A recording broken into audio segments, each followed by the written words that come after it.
भाई साहब, ये क्या कह रहे हैं आप? ये किस तरह हो सकता है? अभी तो शादी का सवाल ही नहीं पैदा होता। अभी दिन ही कितने गुजरे हैं। मुझे भी तो आखिर जमाने भर के सवालों के जवाब देने होते हैं। मुझे टालने की कोशिश ना ही करें तो आपके हक में बेहतर होगा। वैसे भी कौन सा आपने धूमधाम से शादी करनी थी, 4 लोग बुलाकर निकाह ही तो पढ़वाना था और बस। भाई साहब, आप मेरी बात भी तो समझे ना।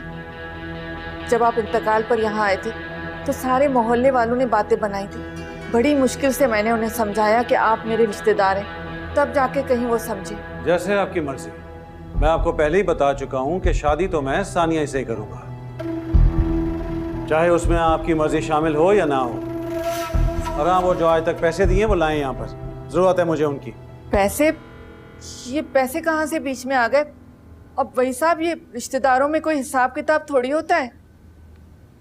हिसाब किताब तो बहुत ज़रूरी होता है मुमानी जान, और अगर मालूमात साफ हो जाए वो तो और भी बेहतर होता है। और वहीद साहब, ये तो गैर है हमारे लिए, हमारा इनसे क्या ताल्लुक है? कहिए वहीद साहब, आपके कितने पैसे खर्च हुए थे मामू के इंतकाल पर? सानिया, ये क्या बदतमीजी लगा रखी है? वही साहब ने जो कुछ किया खुलूस में किया है। वो इस घर को अपना घर समझते हैं, हमसे मोहब्बत करते इस मोहब्बत के तौर पे किया है। और तुम ऐसी बातें करके इनका दिल दुखा रही हो। तुम्हारी ममानी ठीक कह रही है, मैंने तो अपना घर समझकर सारा कुछ किया। लेकिन ये आपका घर नहीं है, इनफैक्ट ये मेरा घर भी नहीं है, कि मेरे मामू जान का घर है। बहुत गैरतमंद इंसान थे वो, इज्जत से जिए और इज्जत से इस दुनिया से चले गए। कभी भी एक पैसे का एहसान नहीं लिया उन्होंने किसी का। फिर मैंने आपका एहसान कैसे होने दे सकती हूँ? पैसे अगर कम हुए तो बता दीजिएगा और मिल जाएंगे आपको। अरे पैसे?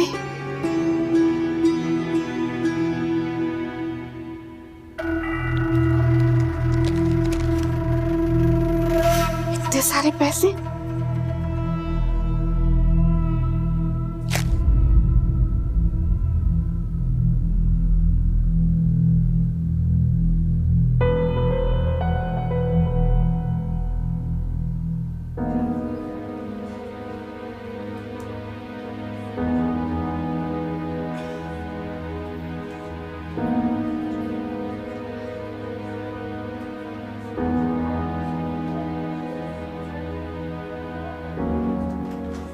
जी फैजान साहब, मुबारक हो, बेटी हुई है।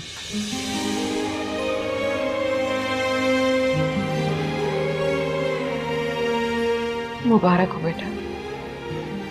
नैना को देख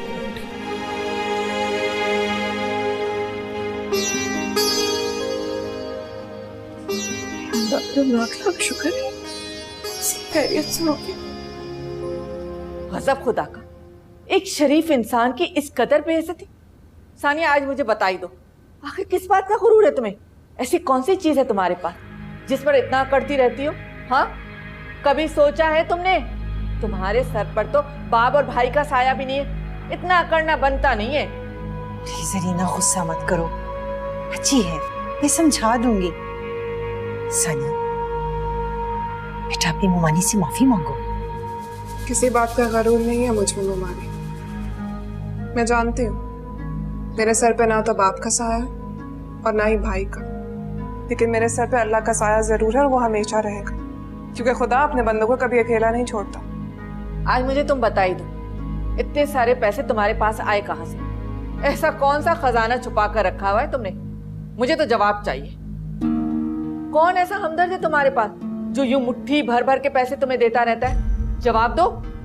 इसका जवाब ये है, मैंने शहजाद को कहा था कि नवाब शाह वाले घर का कुछ सामान बेच दे, वहीं से पैसे आए हैं मेरे पास। ममानी जान, मैं ये नहीं चाहती कि मेरे मामू पे वहीद जैसे घटिया इंसान का कर्ज समझने की कोशिश करे।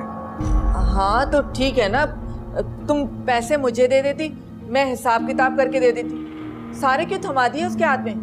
और इतना बिगड़ने की जरूरत क्या थी उस शरीफ इंसान पर? हुमानी, वहीद अच्छा इंसान नहीं है।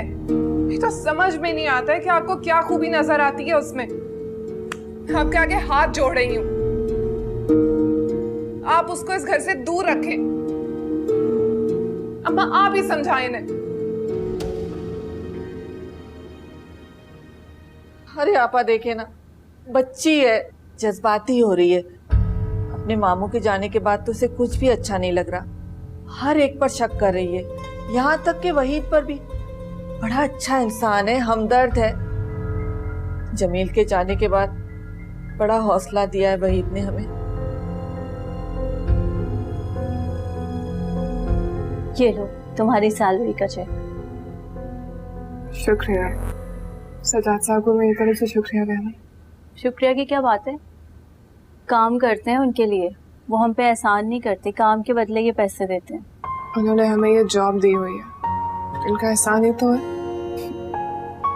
उन्हें हमारी ज़रूरत है, अगर हम नहीं होते उनके ऑफिस पे ताला पड़ जाए। और तुम्हें भी जल्दबाजी की ज़रूरत नहीं है, जब तक अम्मा की तबीयत सही तरह से ठीक नहीं हो जाती तुम्हें ऑफिस आने की कोई ज़रूरत नहीं है, समझी? बल्कि मैं तो कहूँगी हम दोनों किसी और ऑफिस में अच्छी सी जॉब ढूंढते हैं। लगता है तुम्हारी ऑफिस में लड़ाई हुई है किसी से, तभी इतना गुस्सा चढ़ा हुआ। ऐसा कुछ नहीं है, मेरी किसी से लड़ाई नहीं हुई, लेकिन ज़रूरी तो नहीं है ना हम सारी ज़िंदगी इसी ऑफिस में जॉब करते हैं। बस मैंने फैसला कर लिया। चल जैसे तुम्हारी मर्जी, तुम बैठो, मैं तुम्हारे लिए चाय लेकर आती हूँ। बिल्कुल, चेक ला के दिए, एक कप चाय तो बनती है।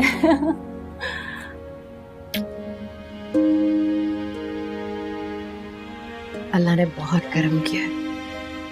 मैं अभी तुम्हारी बेटी को देख कर आ रही हूँ नर्सरी में, हूबहू तुम्हारी जैसी है, बहुत प्यारी है माशाल्लाह। बहुत अच्छा किया अम्मी जो आप आ गई। आपको पता है मैं अपने आप को इतना अकेला महसूस कर रही थी। अल्लाह ना करे तुम कभी भी अकेले हो, और तुम्हारे साथ तुम्हारा शौहर है, और अल्लाह ने अब तुम्हें बेटी भी दे दी है। देखना ये तुम्हें बहुत मोहब्बत करेगी, कभी भी अकेला नहीं छोड़ेगी तुम्हें। लेकिन मैंने तो आपको बिल्कुल अकेला छोड़ दिया अम्मी। आपकी तो कोई परवाह ही नहीं की मैंने। अगर मेरी बेटी भी ऐसी निकली तो। कैसी बातें कर रही हो तुम? ऐसी बातें नहीं सोचना, अपने ऊपर किसी किस्म का बोझ मत लो, सब ठीक हो जाएगा। और आइंदा खबरदार तुमने ऐसी बात की। अम्मी अब आप घर चली जाइए, सारा दिन हो गया आपको, थक जाएंगी, तबीयत खराब हो जाएगी, घर जाके आराम करें। वैसे भी मैं ठीक हूँ और पैसे है ना मेरे पास, और अब्बू जी भी परेशान हो रहे होंगे, रानी उन्होंने खाना खाया होगा या नहीं। आप नहीं होती तो वो सारा दिन भूखे बैठे रहते हैं। नैना ठीक कह रही है आंटी, आप चली जाइए, मैं हूँ यहाँ पे इसका ख्याल रखने के लिए। अम्मी दोबारा जरूर आइएगा, मैं इंतजार करूंगी आपका। अच्छा वो अब्बू जी ने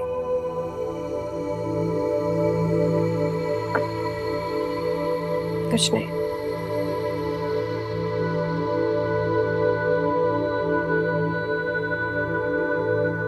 हाफिज बेटा। खुदा हाफिज।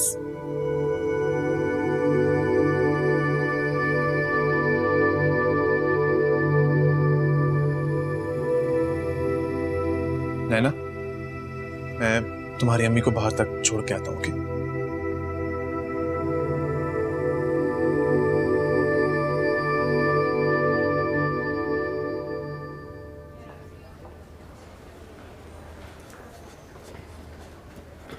आंटी तुम नैना के पास जाओ, मैं चली जाऊंगी। आंटी मैं आपको बाहर से रिक्शा करा देता हूँ, आपको परेशानी ना हो। नहीं कोई परेशानी नहीं होगी, अगर रिक्शा नहीं मिलेगा तो मैं बस पे चली जाऊंगी, हमें तो आदत है इस तरह सफर करने की। मुझे जो माफ कर दीजिएगा, जो एहसान आपने मुझ पे किया उसका बदला मैं जिंदगी भर नहीं चुका सकता। बहुत शर्मिंदा हूँ आपसे, आज का दिन मेरी जिंदगी का सबसे बुरा दिन था। ऐसा ना कहो, आज के दिन तुम्हारी बेटी इस दुनिया में आई है और ये दिन तुम्हारी जिंदगी का सबसे यादगार दिन बन चुका है। तो आपने मुझे माफ कर दिया। आपसे शर्मिंदा हाथ। माँ बाप की खफगी कभी भी ज्यादा देर नहीं रहती। फैज़ी बेटा, तुम मेरी नैना के शौहर हो, मैं तुमसे कैसे नाराज हो सकती हूँ? और आज तो मैंने तुम्हारा असली रूप देख लिया। तुम बाकी नैना से बहुत मोहब्बत करते हो। अल्लाह तुम दोनों को हमेशा खुश रखे। आज तुम बेटी के बाप बन गए हो सके तो बाकर साहब के दुख को महसूस जरूर करना। जाओ नैना के पास उसका ख्याल रखो। खुदा हाफिज।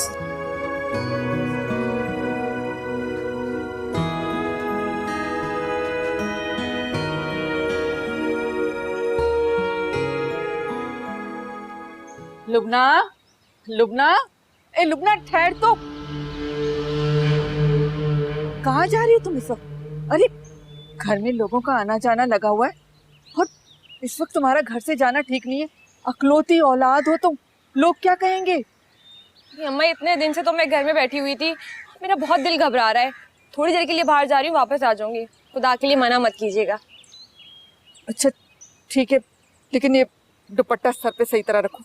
मोहल्ले के लोगों की निगाह पड़ेगी तो तरह तरह की बातें बनाएंगे। और जल्दी आ जाना। आ जाऊंगी जल्दी। अब इसमें मेरा क्या कसूर है?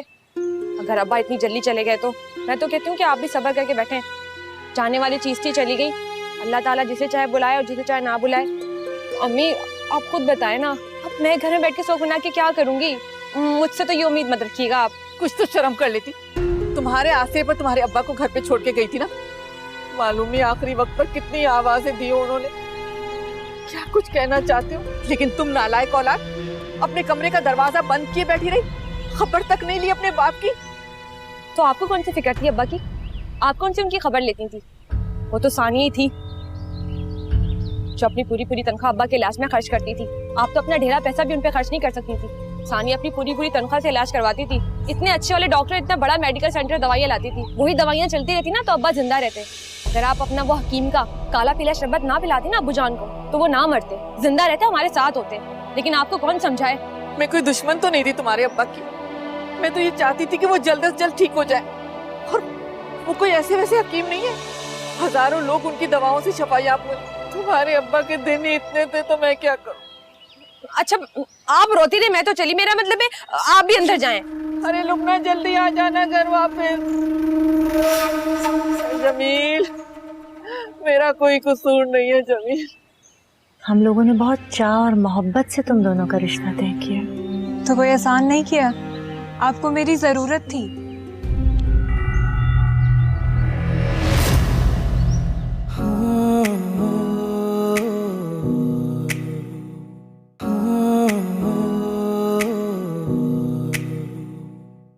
आज मौसम कितना अच्छा है बाकर साहब।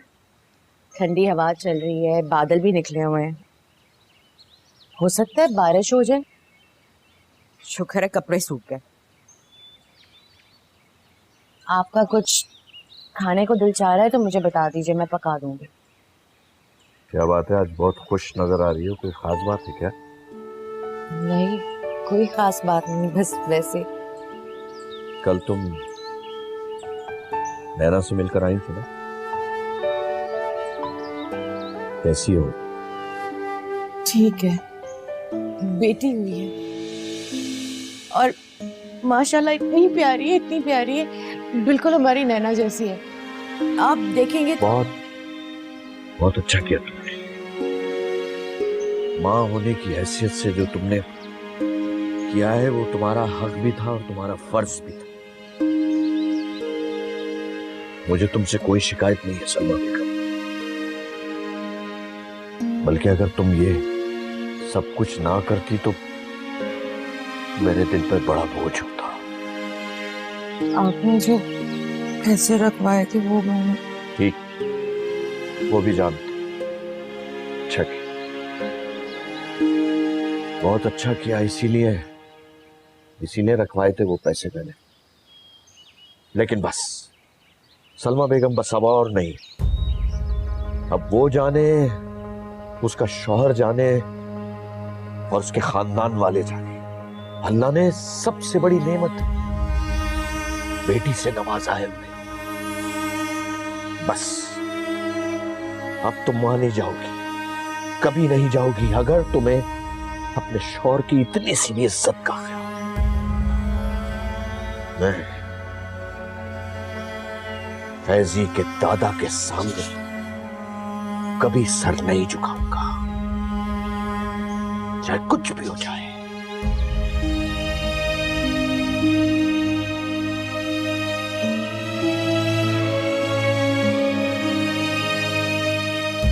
मुझे कुछ समझ नहीं आ रहा, अबरार भाई शादी की बात को टाल क्यों रहे हैं?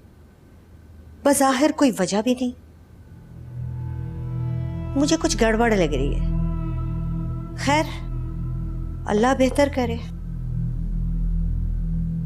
मम्मी, अंकल ने बताया तो था कि सजाद बिजी है, कुछ बिजनेस डील्स हैं आने वाले वक्त में, और कोई वजह नहीं है। आप खामखा परेशान हो रही हैं। ऐसी बिजनेस डील्स तो सारी जिंदगी चलती रहती है, इनमें कोई ब्रेक नहीं आता है सज्जाद जैसे खानदानों में। मुझे तो साफ बहाना लग रहा है। कैसा बहाना? देखो, तुम और सज्जाद मिच्योर एज में हो, और इस एज में मंगनी को ज्यादा अरसा बरकरार रखना बहुत मुश्किल होता है। समझ रही हो ना तुम मेरी बात? मम्मी, मेरी एंगेजमेंट टूटने वाली नहीं है, और ना ही मैं ऐसी नौबत आने दूंगी। ओके? और सज्जाद, क्या वो भी ऐसे ही सोचता है? अब कहना क्या चाह रही हो? उस दिन जब वो लोग हमारे यहाँ आए हुए थे ना, तब भी मुझे सज्जाद कहीं से भी खुश दिखाई नहीं दिया था। बल्कि साफ बात तो ये है, वो अफसुर्दा था, गुमसुम सा था, और ये बात उसके चेहरे से साफ नजर आ रही थी कि वो इस मंगनी से खुश नहीं है। अब मैं क्या कहूँ आपसे? ये सब आपका वहम है, ऐसी कोई बात नहीं है।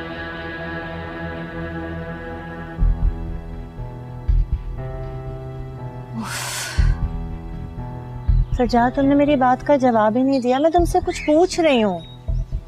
बाबा तुम्हें बता तो चुके हैं, अब क्या परेशानी है? मैंने तो तुम्हारी शादी की तैयारी भी शुरू कर दी है। इतने अरसे के बाद हमारे घर में कोई खुशी की तकरीब है और तुम उसे भी डिले कर रहे हो। तुम्हारा जवाब नहीं है सज्जाद।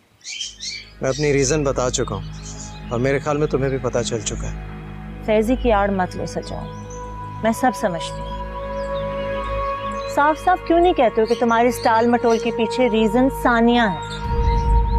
हमारे जोर देने पे तुमने मंगनी तो कर ली, लेकिन इस रिश्ते को आगे बढ़ाने के लिए तुम्हारा कोई इरादा नहीं है। और उस बेचारी शिरीन का क्या कसूर है? उसको बीच में क्यों लटका के रखा? तुम खामखा क्यों परेशान हो रही हो? शादी जब होनी होगी हो जाएगी, लेकिन अभी नहीं। बात क्यों नहीं समझती? क्या सानिया को मालूम है कि तुम्हारी और शिरीन की मंगनी हो चुकी है या नहीं? मुझे नहीं पता, पर अपने मामू की डेथ के बाद से वो छुट्टी पर है, और इससे क्या फर्क पड़ता है कि उसे मालूम है या नहीं है? सानिया के मामू की डेथ हो गई?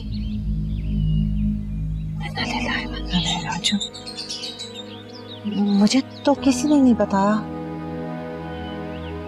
वो बेचारी तो बहुत मोहब्बत करती थी अपने मामू से।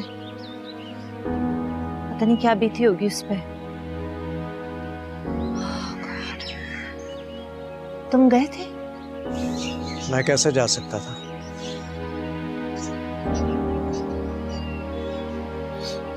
मुझे एक मीटिंग में जाना है, फिर बाद में बात करेंगे। खुदा हाफिज़।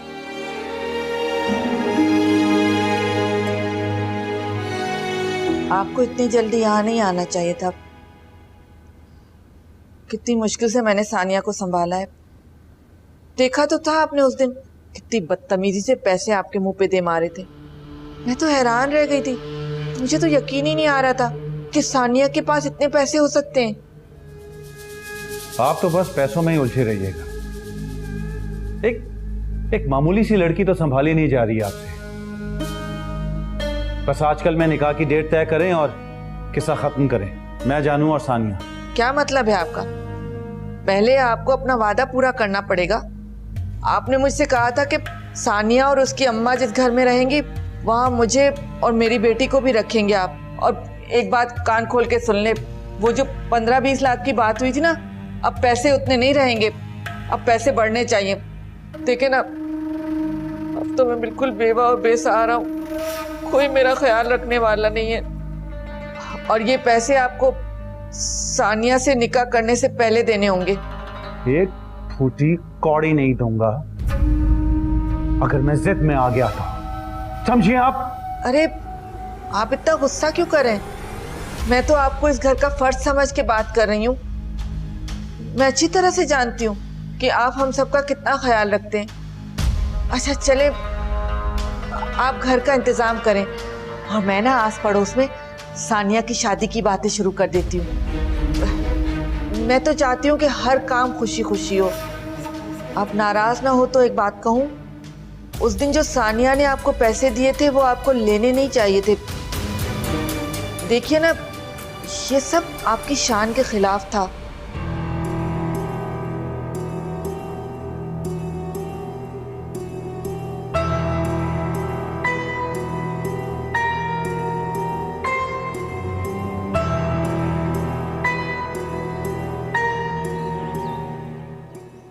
अस्सलाम वालेकुम फरहत आप। अरे शिरीन, तुम? वालेकुम अस्सलाम। इस वक्त यहाँ क्यों? मुझे नहीं आना चाहिए था? या फिर आने से पहले मैं परमिशन लेती? कैसी बातें कर रही हो? तुम्हें हमारे घर में परमिशन लेने की क्या जरूरत है? तुम्हारा अपना घर है। चले, कोई तो ऐसा है कि जिसे लगता है कि मेरा इस घर पे हक है, वरना मुझे तो लगता है कि मैं इस घर में एक मेहमान हूँ और वो भी बिन बुलाया, जिसे हर कोई इग्नोर करता है। कैसी बातें कर रही हो शिरीन? तुम्हें भला कौन नजरअंदाज कर सकता है इस घर में? सजाद, आप नहीं जानती कि वो मुझे कैसे इग्नोर करता है। ना मेरा फोन उठाता है, ना मुझसे बात करना पसंद करता है, और अभी बाहर मुझे देखकर इग्नोर करके निकल गया। That is unforgivable. तुम उसे गलत समझ रही हो। वो एक मीटिंग में जा रहा था, उसे देर हो रही थी, और तुम उसकी बातों को नेगेटिव अंदाज में मत लो। वो तो तुम्हारा बेस्ट फ्रेंड है, तुम्हें कभी इग्नोर नहीं कर सकता। तुम तो उसे समझती हो ना? जी, वो मेरा बेस्ट फ्रेंड है, तभी तो मैंने नोटिस कर लिया, नहीं तो मैं भी उसकी सो कॉल्ड मसरूफियत को सच समझ बैठती। That is not fair Shirin. हम लोगों ने बहुत चाह और मोहब्बत से तुम दोनों का रिश्ता तय किया। तो कोई आसान नहीं किया, आपको मेरी जरूरत थी, क्योंकि आप नहीं चाहती थी कि आपका भाई उस मामूली सी लड़की से शादी कर ले या कोई बड़ा कदम उठा ले। और वैसे आपकी फैमिली में आशिक मिजाजों की कमी तो है नहीं। ये स्टोरीज तो बहुत पुरानी है। ये तुम किस तरह बात कर रही हो? तुम हमारी फैमिली की इस तरह इंसल्ट नहीं कर सकती हो। अपने और सज्जाद के रिश्ते का ही लिहाज कर लो तुम। उसी का लिहाज कर रही हूँ, वरना अपना रास्ता अच्छी तरह साफ करना आता है मुझे। आप अपने भाई को प्लीज समझाइए।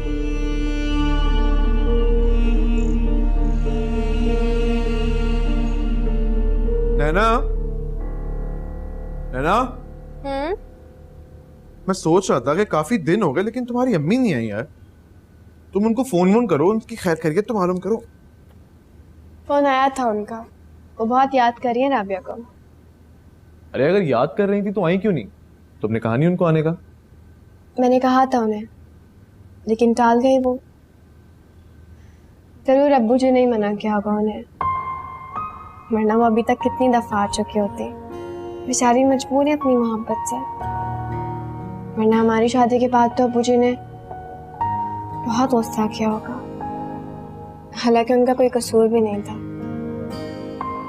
खैर, आई एम सॉरी फैजी, मैं जानती तुम्हें अब्बू जी के बारे में बात करना पसंद नहीं है।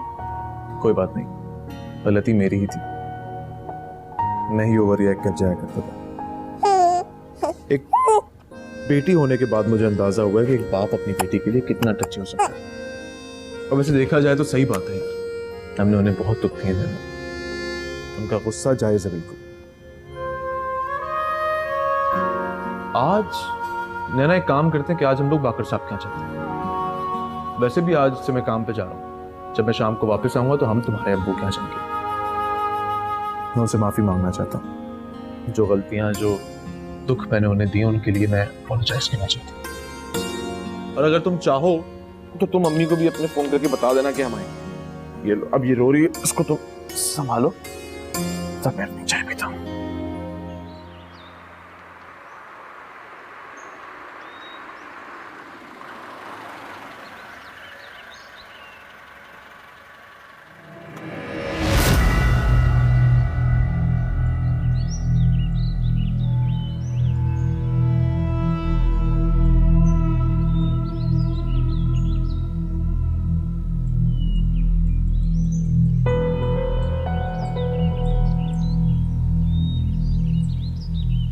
फरज जी, अस्सलाम वालेकुम।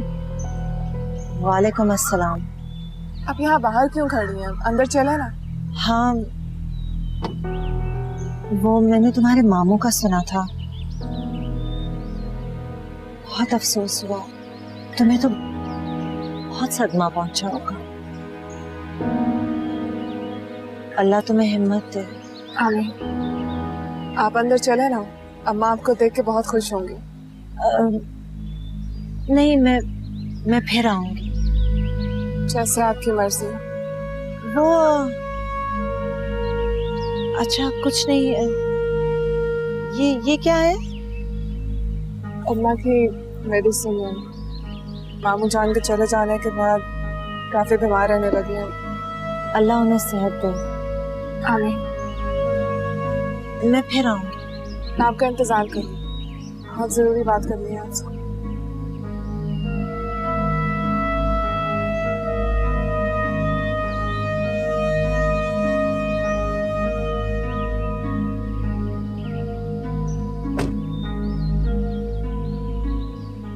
वहीद, तुम सानिया के घर क्या करने गए थे?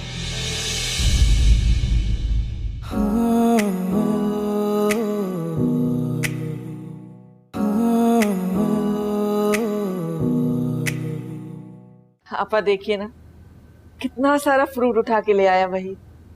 कितना ख्याल करता है हम सबका। कहाँ होते हैं आजकल के वक्त में ऐसे लोग। और उसने तो सानिया की उस दिन की बात का बुरा भी नहीं माना।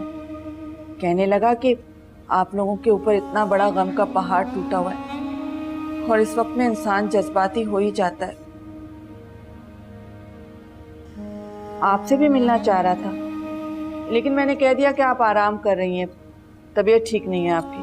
अच्छा किया, किसी से भी मिलने को दिल नहीं चाहता। अरे आपा, कैसी बातें करी आप। दिल लगाएंगी तो दिल लगेगा ना। ये लीजिए, सेब खाइए, खाइए ना। आपा आप खुद सोचिए, हमारे सर पे दो दो बेटियों का बोझ है। अब ये फर्ज हमें ही पूरा करना है ना। इसके लिए हमें हिम्मत तो करनी पड़ेगी ना।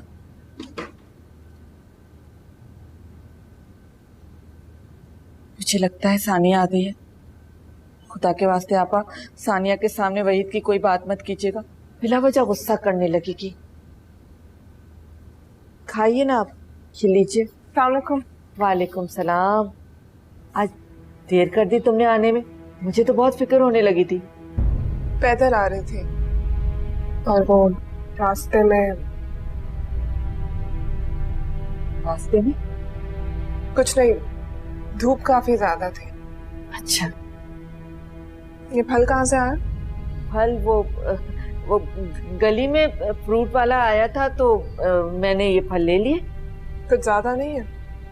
हाँ, ज्यादा वो आपा का दिल बहुत चाह रहा था फल खाने का, तो इसलिए जितना उसके ठेले पे फल था ना, सारा मैंने खरीद लिया। अब फल खाएंगी तो ताकत आएगी।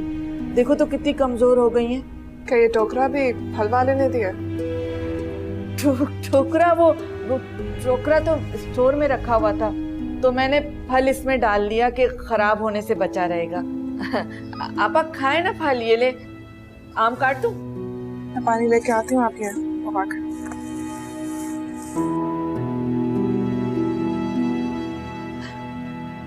इतनी देर क्यों हो रही है अजीज? घर के कागजात क्यों नहीं मिल रहे तुम्हें? सब वो मालिक मकान की बीवी सऊदी अरब अपने बेटे के पास गई हुई है और मकान उसी के नाम है। जैसे आ जाए रजिस्ट्रेशन का काम फौरन मुकम्मल हो जाएगा। सारी तैयारी पूरी है। उससे कहो कि वो जल्द से जल्द बुलाए अपनी बीवी को, ताकि काम खत्म हो। साहब वो बीमार है, उसने वादा किया कि वो जल्द बुला लेगा। ठीक है ठीक है, ऐसा है तो 2-4 लाख रुपए बढ़ा दो, बुला लेगा वो जल्दी उसे।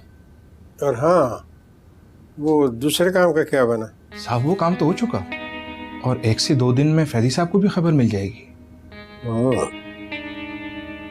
मुस्तकिल निगाह रखना अजीज, ये बहुत जरूरी है। ठीक है साहब। साहब एक बात कहूँ अगर बुरा ना लगे तो? हाँ कहो। बात तो खुशी की है, पिछले दिनों फैजी साहब के यहाँ बेटी हुई है। मेरा मतलब था ऐसे में फैजी साहब के लिए बहुत ज्यादा परेशानी हो जाएगी अगर कोई और रास्ता निकल आए तो। माफी चाहता हूँ, गलती से मुंह से निकल गया था। मुझे यकीन नहीं आ रहा बाकर साहब, फैजी आपसे माफी मांगने आ रहा है।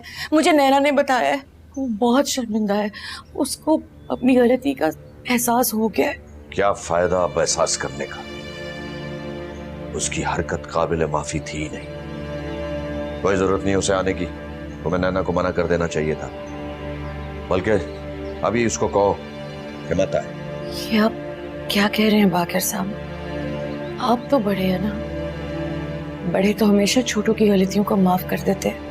आप माफ कर दे फैजी को, और वैसे भी वह शर्मिंदा होकर खुद चल कर आ रहा है। आपको अपने घर के दरवाजे उसके लिए खुले रखने चाहिए। और हमारे दीन में भी उन्हीं रिश्तों के साथ कता ताल्लुक करना गुनाह है। तुम असल में बात समझने की कोशिश नहीं कर रही हो। वो लोग तो चाहते ही यही है कि वो फिर मुझे बेइज्जत करे।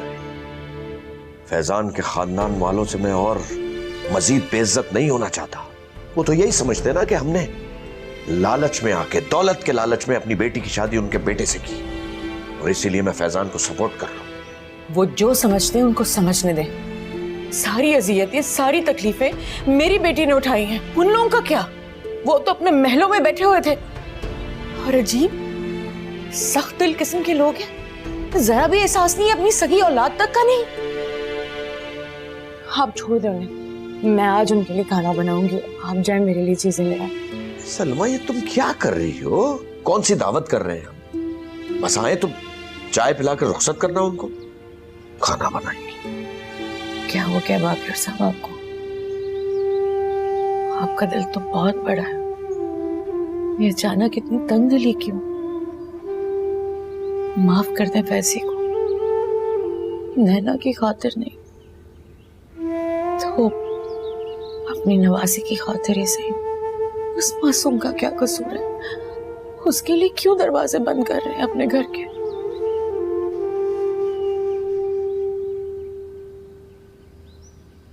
मैं सामान लेकर आता हूं।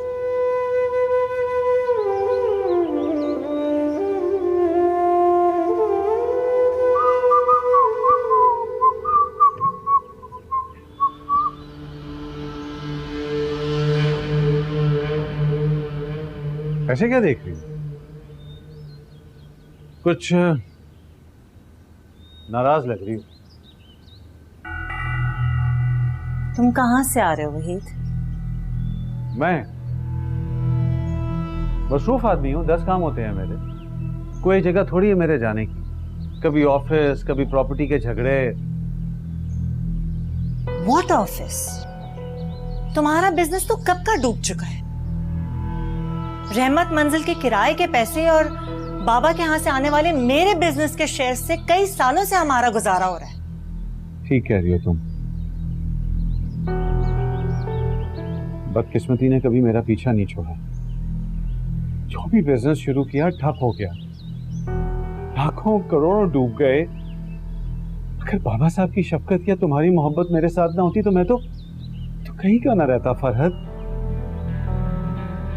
बहुत एहसानात है तुम्हारे मुझ पर। वहीद, तुम सानिया के घर क्या करने गए थे? सानिया, क्या कह रही हो तुम? गलत फहमी हुई है तुम्हें। मैंने खुद तुम्हें वहां से निकलते देखा है। क्यों गए थे? और झूठ मत बोलना।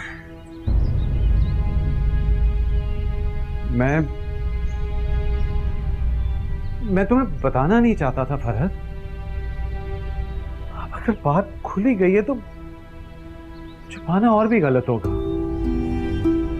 मैं बताता हूँ, आओ बैठो बैठो, मैं तो बताता हूँ तुम्हें, बैठो।